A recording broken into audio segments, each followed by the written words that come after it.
A new state audit shows California is wasting millions of your dollars, even paying a Caltrans worker to play golf on your dime.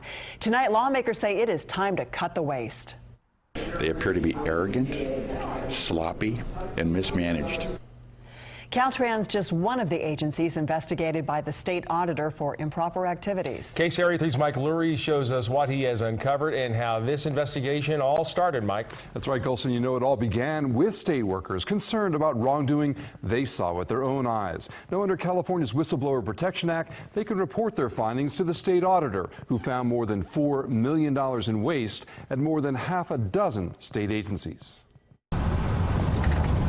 California's highways are crumbling, and there's talk of raising gas taxes for road repairs. But a Caltrans engineer has admitted that instead of working, he was out playing golf as much as possible. A state audit finds the Caltrans engineer was on the links during the work week 55 times over 19 months for 4.5 hours a day.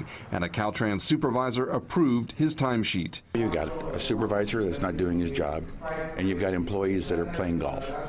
And why not? Because there's no work to do. Senator John Morlock says instead of raising taxes, California should be cutting 3,500 redundant positions at Caltrans to save $500 million for road repairs.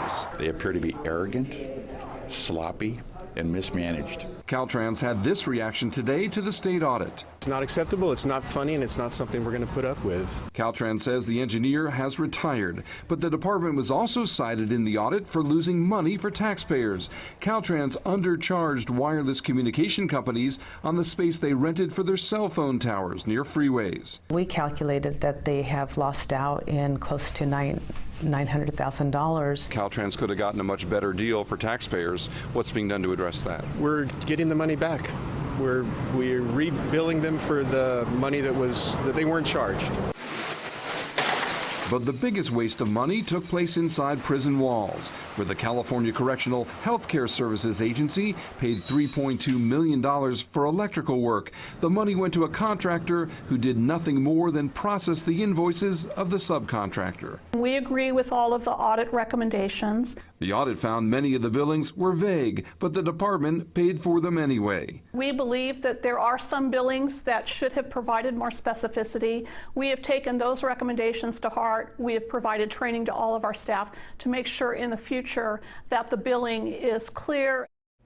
Well, the audit has already produced changes in billing procedures at Correctional Health Services and the oversight of timesheets, of course, at Caltrans. Millions and millions of dollars. Okay, so let's go back to this Caltrans engineer, the golfer guy. He's resigned, but what if he wants to come back to state service? He's going to have a hard time doing that. And the reason why, there's now a letter in his file saying he was under investigation when he retired, and that letter is now part of his permanent record and will serve as a red flag wherever he goes. That's going to follow him around. All right, Mike, thanks.